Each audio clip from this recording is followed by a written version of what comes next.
반갑습니다. 잘 지내셨어요? 쉬지 않으시는 하나님이라는 제목의 말씀이죠. 하나님 개념이 독특해요. 우리가 생각하는 하나님은 높고 높은 곳에 가만히 계시고 낮고 천한 인간들이 와서 빌고 또 빌면 가상하다 생각하면 들어주고 그렇지 않으면 애헤하고 계시는 분이라고 생각하는데 아닙니다. 쉬지 아니하시는 하나님이야. 이 하나님에 대한 개념을 아주 확 바꿔야 돼요. 아까도 여기 뜨더만요. 물이 바다 덮음같이라고 하는 CCM 있잖아요. 그죠? 세상 모든 민족이 구원을 얻기까지 쉬지 아니하는 하나님 했을 때, 이 노래가 처음 나왔을 때 많은 사람들이 그랬어요. 하나님이 참 독특하시다고. 쉬지 아니하시는 하나님, 그런 하나님 개념이 없었거든요. 하나님은 쉬지 아니하시는 하나님이다. 무엇을 위하여? 세상 모든 민족이 구원을 얻기까지 쉬지 아니하시는 하나님이라는 거예요. 여러분, 이게 이제 세상 모든 민족으로 가니까 별거 아닌 것 같지만 개인적으로 돌리면 나를 위하여 쉬지 아니하시는 하나님이라는 개념을 한번 생각해 보세요. 나의 삶을 위하여, 내 영혼을 위하여, 내가 하나님 앞에 서는 그날을 위하여 하나님은 오늘도 쉬지 않고 일하시는 아버지다라고 하는 생각을 가지면 하나님에 대한 개념이 확 바뀌어버릴 수가 있는 것이죠. 마치 부모가 자녀를 생각하듯이, 아니 아기가 뭐 철없을 때 무슨 생각을 하겠어요? 잠만 자고 놀고 그러는 거지. 근데 아버지는 생각을 하거든요. 자녀의 미래에 대해서. 그죠? 가장 좋은 것을 주려고 하는 것이에요. 하나님을 그런 하나님으로 받아들이고 내가 하나님이 나를 향하여 기대하시는 게 뭔가에 대하여 우리가 마음을 열고 응답하기로 하면 우리 인생 속에 훨씬 더 많은 역사가 일어날 거라고 생각해요. 어떻게 생각하세요? 하나님이 이런 하나님이라는 것. 자, 우리 다음 페이지 본문으로 들어가서 우리 377페이지를 보시면 거기 나오죠. 어떤 법대생이 마지막 학기 등록금을 얻으려고 몸부림치다가 신부님한테 갔더니 돈을 주면서 이 돈 갖고 뭐 할 건가 그랬더니 등록금 내고 졸업해야죠. 그 다음에 시험 봐서 합격해야 되고 그 다음에는 뭐 변호사 되고 어쩌고 저쩌고 해서 성공하겠죠. 그 다음은 인간의 생각의 한계는 살아있는 동안만입니다. 육신을 가지고 살았을 동안만 생각하는 사람과 그 다음을 생각하는 사람의 생각의 차원은 달라지는 거예요. 그죠?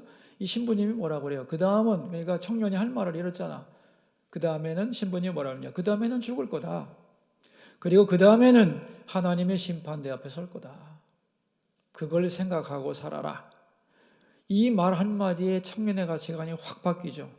그래서 영원한 그날을 위해 준비하는 인생을 살기로 결심을 하고 성직자가 되기로 하고 수도원에 들어가서 그 신부님이 평생 그 다음은이라고 하는 그 말을 인생의 좌우명으로 알고 살아서 아주 거룩한 하나님의 종이 되었다고 하는 이야기가 나오고 있습니다. 우리 다음 페이지 378페이지를 보면은 맨 윗줄에 여러분 마지막 지점을 생각하면 인생을 바라보는 눈이 달라집니다. 이 마지막 지점이 어디냐는 건데 세상 사람들은 죽을 때까지가 마지막 지점이라고 생각하는데 우리는 그렇지 않잖아요. 종말론이라고 하는 게 뭐냐 하면은 하나님의 심판대 앞에 서서 그 하나님을 배울 때가 우리의 마지막이라고 하는 것을 생각해야 돼요.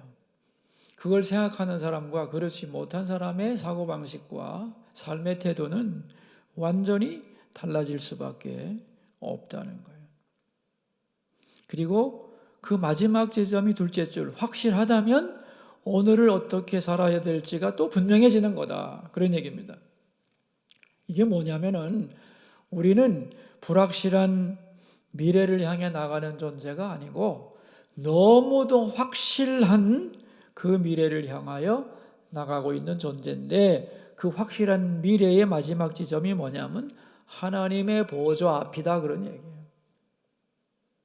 그게 기독교의 진리잖아요. 하나님의 보좌 앞에 서는 그날을 향하여 오늘도 우리는 나가고 있다. 이건 변치 않는다는 거예요. 하나님의 역사 속에서 천지는 변해도 그 확실한 미래가 분명하다면 거기에 따라서 우리의 인생살이를 다시 재조정을 해야 하는 것이 우리의 신앙의 핵심이고, 그게 바로 종말론적 가치관이다. 그런 얘기를 하고 있는 거죠. 자, 그 다음에 이제 378페이지 가운데 보시면 오늘도 쉬지 않고 일하신다. 이사야 62장은 하나님을 사랑하는 자, 하나님을 갈망하는 자에게 주시는 약속의 말씀인데 세 가지가 있다는 거죠. 첫째, 하나님을 갈망하는 자에게 회복에 대한 약속을 주십니다. 여러분, 하나님은 우리의 상태가 어떻든지 절망할 이유가 없죠. 어떻게 생각하세요? 우리는 현실에 너무너무 지배가 되기 때문에 현실이 탁 어려워지면 금방 절망하고 금방 어두워지고 그럽니다마는 하나님은 그렇지가 않습니다. 그러니까 이게 무슨 말이냐면, 뒤집어 말하면 내 형편이 어떻든지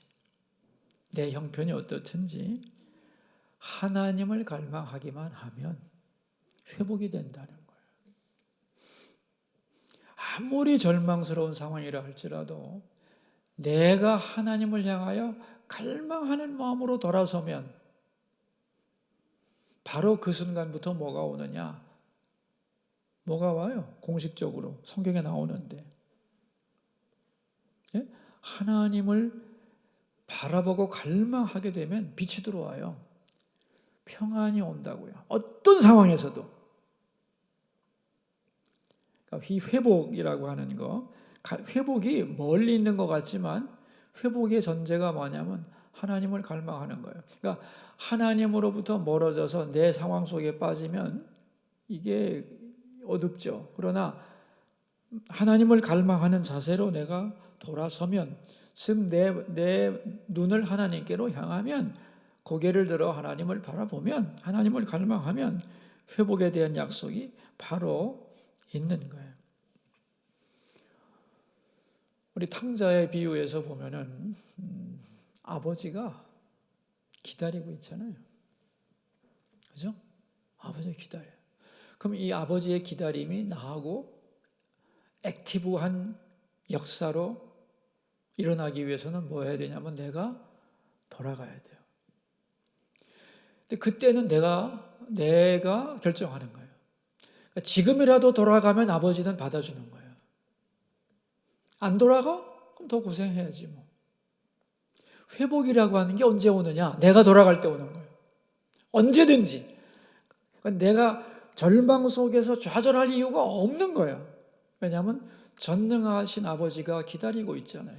나를 위하여 쉬지 않는 아버지가 계시는 거예요.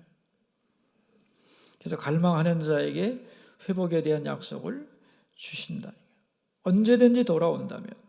그러면서 여기 이제 하는 얘기가, 나는 시온의 의가 빛같이 예루살렘의 구원이 횃불같이 나타나도록 시온을 위하여 잠잠하지 아니하며, 하나님이 시온, 즉 예루살렘과 그 도성을 회복시키고 거기에 구원의 횃불이 나타나도록 나는 잠잠하지 않고 쉬지 않고 일하는 하나님이다. 그래서 지금 이스라엘 백성들이 포로로 잡혀가 있잖아요. 예루살렘은 멸망했고 시온은 무너졌고 이스라엘 사람들은 포로로 가서 많은 이방 민족들이, 저 사람들은 앞으로 미래가 없다라고 말하겠지만, 너희들이 나를 갈망하고 돌아온다면 나는 너희들의 도성을 회복시킬 것이고, 그죠? 그 도시를 영광으로 충만하게 해서 다른 사람들 볼 때, 야, 이스라엘 백성들을 역시 하나님이 사랑하시는구나 라고 인정할 수 있는 미래를 만들기 위하여 오늘도 쉬지 않고 있다. 지금 그런 얘기를 하고 있는 거죠. 자, 우리 다음 페이지로 379페이지로 가시면 둘째 줄, 그것을 위해 하나님은 잠잠하지 않고 쉬지 않는다고 말씀하십니다. 자, 그 밑에 마치 무엇과 같을까요? 같이 읽어요. 갓난아기는 온종일 잠을 잡니다. 가끔 엄마를 보고 웃어주거나 울거나 그게 전부입니다. 그러나 엄마는 귀를 막고 잠잠하거나 무관심하게 쉬지 않습니다. 아기를 하루 종일 지켜보고 있습니다. 아기가 무슨 소리를 내면 벌떡 일어나 달려가고 아기에게 필요한 것이 뭔지 찾아 그것을 위해 일합니다. 섬집 아기. 유튜브에 보니까 외국 사람들이 가사도 모르는데 섬집 아기를 들으면서 눈물이 났다는 고백이 있더만요. 그 멜로디 자체가 너무 뭔가 뭉클하게 하는, 그죠?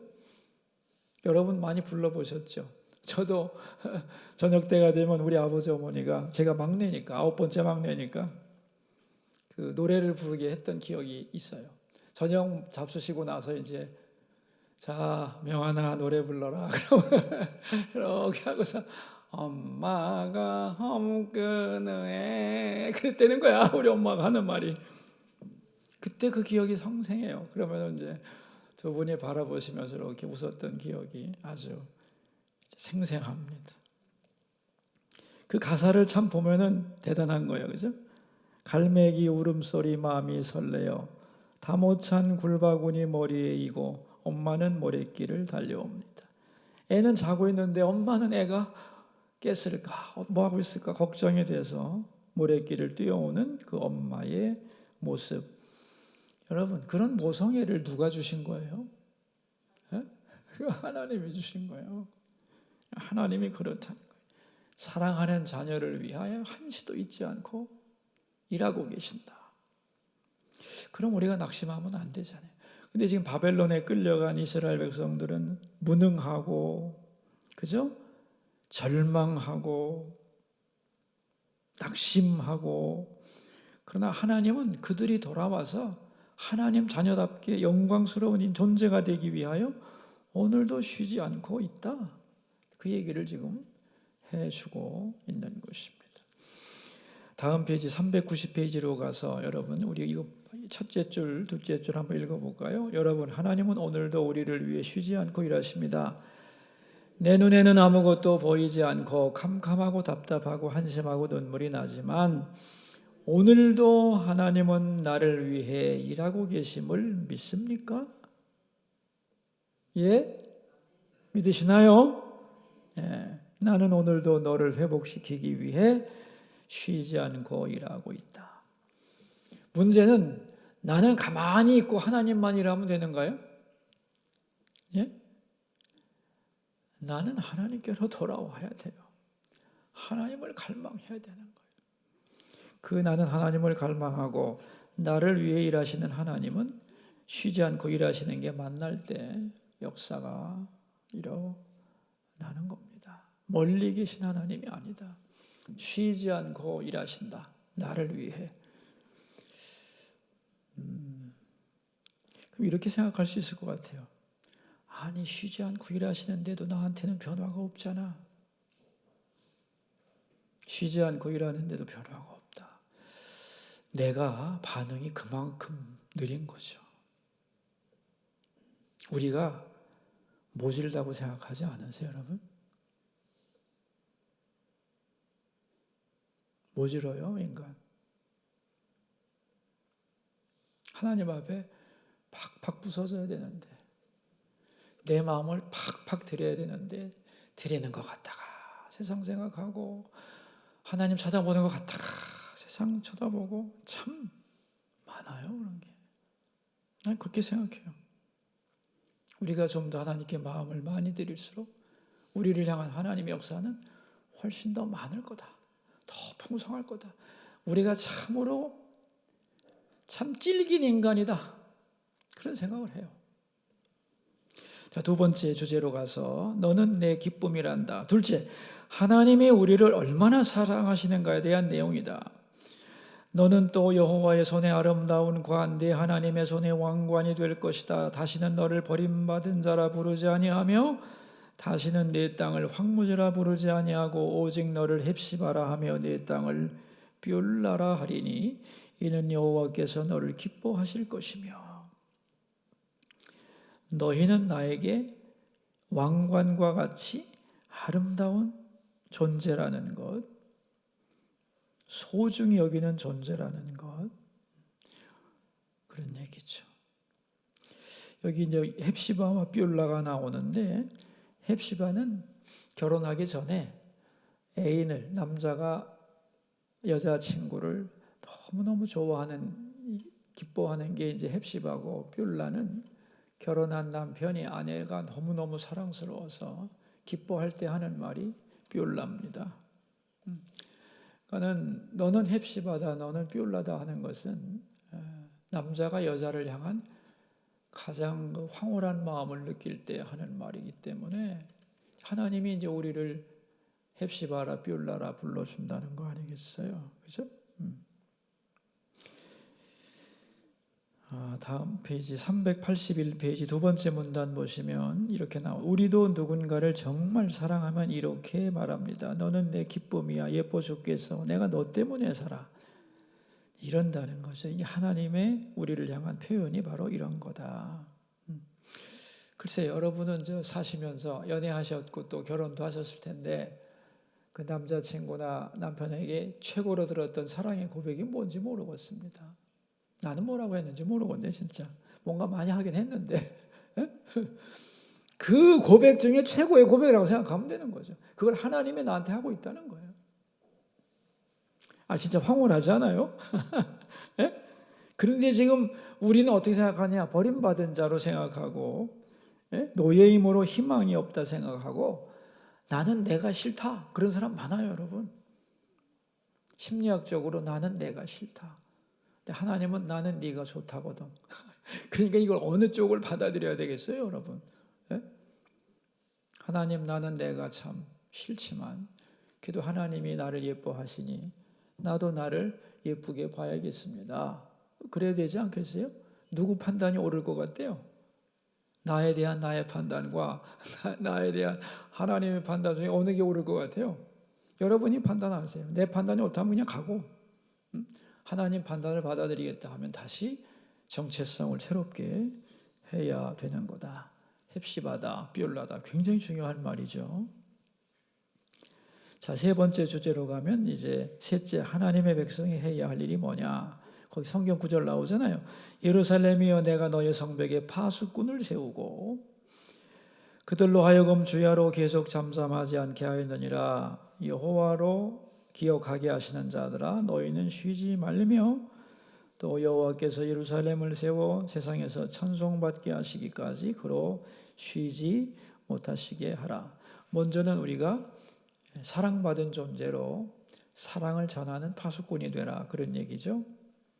하나님의 사랑을 만민에게 알게 하는 자가 되라. 그래서 결국은 세상 모두가 여호와를 찬송하는 세상이 될 수 있도록 그게 우리의 사명이라는 거예요.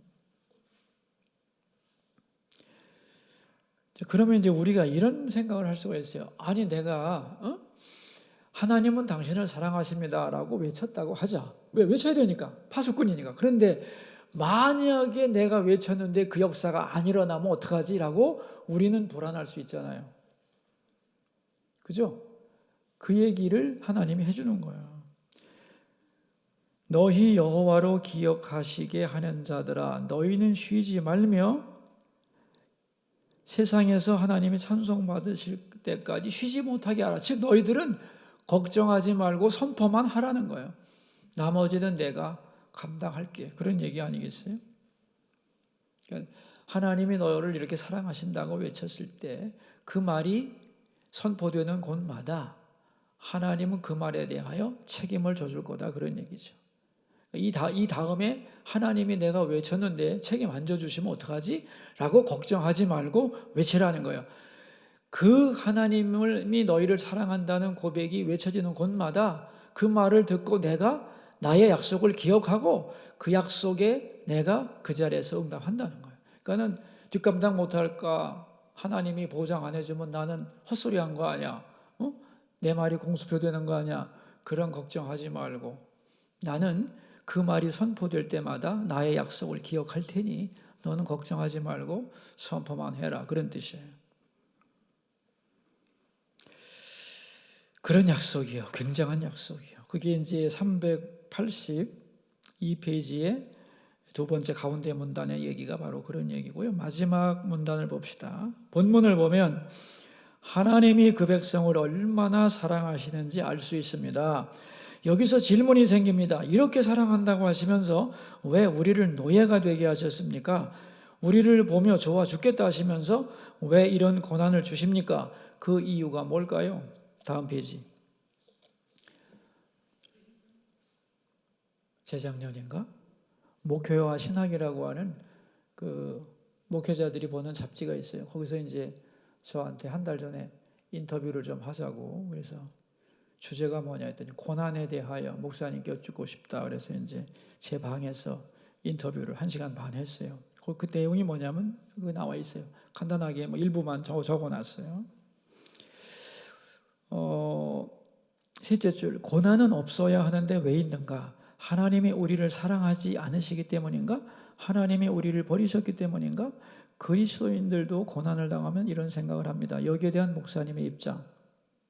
고난이 왜 사랑한다며 왜 고난이 있느냐? 그런 얘기예요. 저는 이렇게 대답했습니다. 고난이 없어야 한다는 것은 잘못된 인생관입니다. 인생은 그 자체로 만만하지 않습니다. 그러나 고난이 있다는 걸 인정하고 거기에 따른 훈련을 받을 때 고난은 줄어들고 인생은 살만해집니다. 그런데 많은 사람이 고난은 없어야 하고 인생은 항상 즐거워야 한다고 생각합니다. 이게 뭐냐면 지금 이 시대의 가장 큰 문제가 이거예요. 젊은 사람들이 뭘 생각하냐면은 인생은 고난이 없는 것이 정상이라고 생각한다는 거예요. 근데 인생은 언제든지 고난이 있는 게 인생의 실상이라는 거예요. 그러니까 고난은 언제나 있는 거예요. 근데 고난을 극복하는 방법이 뭐냐? 훈련을 통해서 고난을 견뎌낼 힘을 얻는 게 고난을 이기는 방법이라는 거예요. 여러분 한번 생각해 보세요. 공부한다는 거 쉬운 일이에요? 어려운 일이에요? 여러분 우리 자녀들 유학 보내는 거 여러분 좋아하죠? 유학 가서 얘 공부 열심히 하면 좋겠다. 그거요 뒤집어 말하면 죽을 고생하는 거예요. 진짜요. 죽을 고생입니다 여러분 진짜. 근데 왜 이렇게 보내기를 기뻐하고 꿈 있는 아이들은 가는 거죠? 사서 고생하는 거 아니야? 예? 고난이라는 게 그런 겁니다 여러분. 훈련을 받음으로써 자기를 개발해서 가치 있는 존재가 되어가는 과정이라는 거예요. 이걸 안 해야 되겠어요? 해야 되겠어요? 고난이 없는 게 정상이라고 하는 인생관을 가지면 전부 다 실패하게 돼 있어요. 근데 요즘의 부모들은 그래야 된다고 생각을 하고 있어요. 자식에게 고통을 안 줘야 된다고 하고 있어요. 그럼 여러분 아무것도 훈련시키지 말지. 놀고 싶으면 다 놀지. 그래야 됩니까? 아니요. 인생은 만만치 않아요, 여러분. 그죠? 여러분이 겪어왔잖아요. 인생이 만만해? 밥 세끼 먹는 게 저절로 되는 것 같아? 천만의 말씀이요. 엄청난 땀과 수고가 필요해요. 그죠?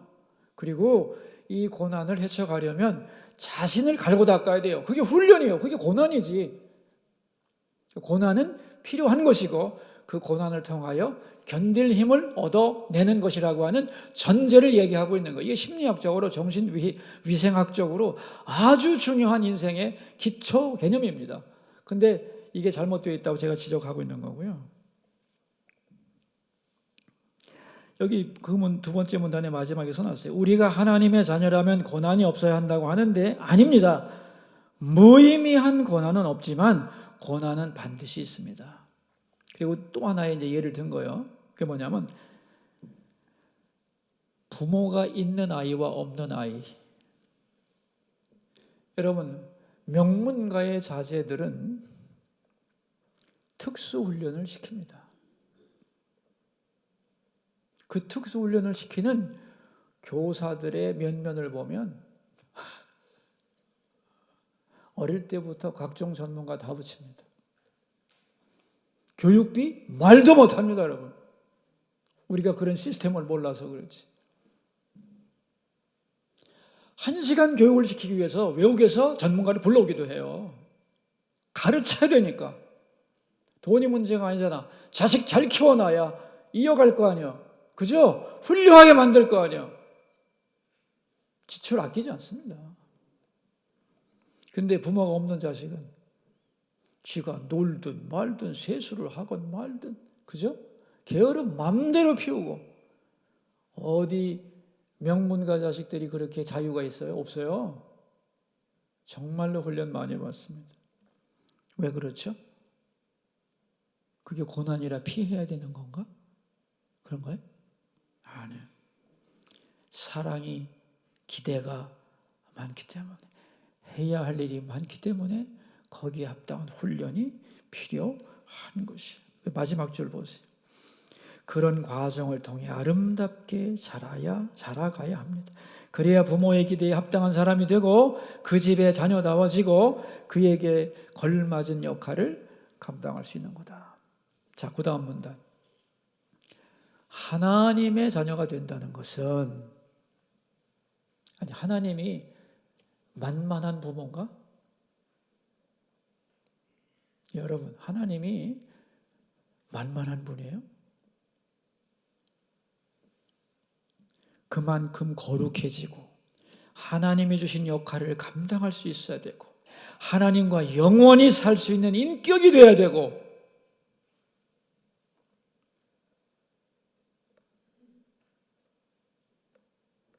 하나님도요, 우리 훈련시키느라고 애 많이 쓰십니다. 내가 언젠가 하도 힘들어가지고 날 좀 편안하게 내버려 두시죠. 그랬어요. 울면서. 내가 너를 위해 투자한 게 얼만데.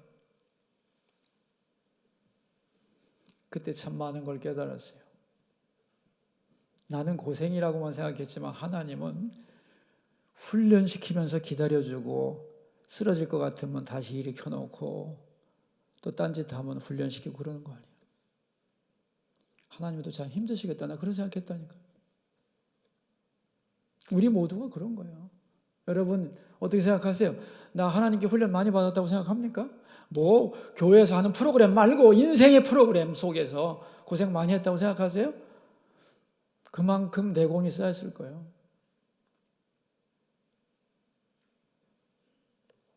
우리 실버 분들하고 신방하다 보니까 각자 인생에서 할 말 많더만. 힘든 일도 많았고. 그런데 자, 그걸 통하여 금보다 귀한 믿음을 가지고 쓰게 되는 거예요. 하나님이 우리가 이제 딴 길로 가는데 버리지 않고 끝까지 돌이키게 만드는 게 은혜요? 은혜 아니요? 은혜죠. 은혜. 그래서 그리스도인은 가장 존귀한 존재가 되었기 때문에 그렇게 되기 위해 필요한 훈련이 고난이라는 거예요. 그 다음 문장 있죠. 그러므로 고난은 버림받은 표시가 아니고 하나님의 사랑과 우리를 향한 열정의 증거입니다. 이렇게 생각하세요, 여러분.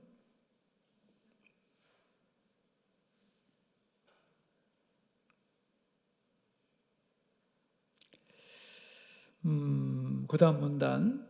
이스라엘 백성은 지금 엄청난 고난 속에 있습니다. 노예가 되었고 버림받았다고 생각합니다. 그러나 하나님은 말씀하십니다. 고난은 과정이라고. 고난 자체가 목적은 아니라고. 중요한 것은 마지막이다. 즉 하나님의 헵시바이며 뷸라인데 그렇게 만들어야 되겠는데 죄 가운데서 헤어나지 못하기 때문에 거기서 빠져나오도록 끊어내는 것이 고난이에요. 여러분 죄가 처음에는 이렇게 붙었다 띄었다 하면서 우리에게 달라붙잖아요. 점점 달라붙어요. 근데 나중에는 뭐든지 달라붙은 게 오래되면 내 몸의 일부가 됩니다. 일부가 돼. 근데 어차피 그거는 나는 아니기 때문에 떼어내야 되죠. 그렇죠? 그러면은 오래될수록 끊어내기가 어려울까 쉬울까? 얼룩이 묻어도 바로 닦으면은 바로 지워지는데 이게 한 열흘쯤 있다가 지우려고 그러면요 안 지워져요. 근데 몇십 년 그게 내가 쩔었거든. 근데 하나님이 도려내는 거예요. 칼로 깨끗하게. 아플까 안 아플까? 대답해요. 무지하게 아프지. 눈물이 쑥쑥 나오지. 근데 그걸 내버려 두어야 할까? 아니면 그래도 도려내야 할까? 참아라, 참아라, 참아라, 조금만 더 참아라 하고 베어내야 될까? 어느 쪽이요? 베어내야 되는 게 그게 사랑인 거예요.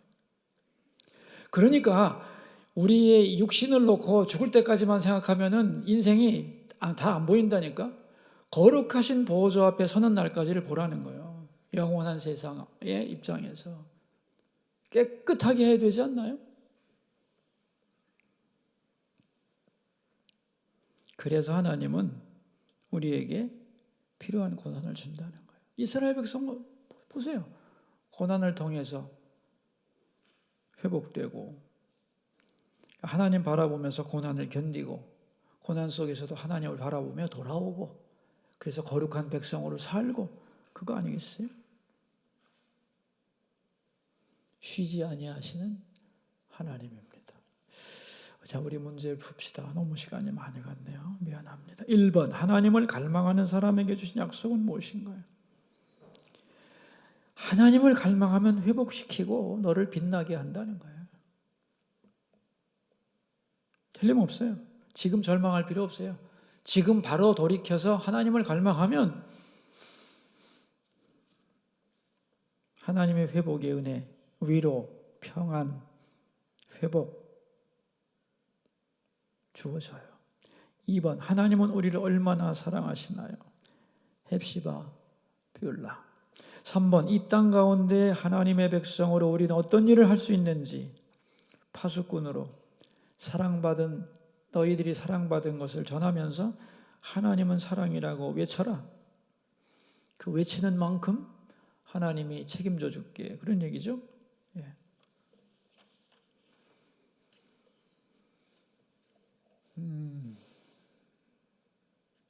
전 또 우리가 또 이렇게 느끼는 것과 같이 모여가지고 공부할 때 고백하는 건 또 다르고 구역 식구들의 형편이 다 다르니까 어렵겠지만 기도하고 우리의 고백을 담대하게 전하고 또 다른 사람의 고백을 들으면서 함께 하나님 영광 돌리는 구역 예배가 되기를 바랍니다.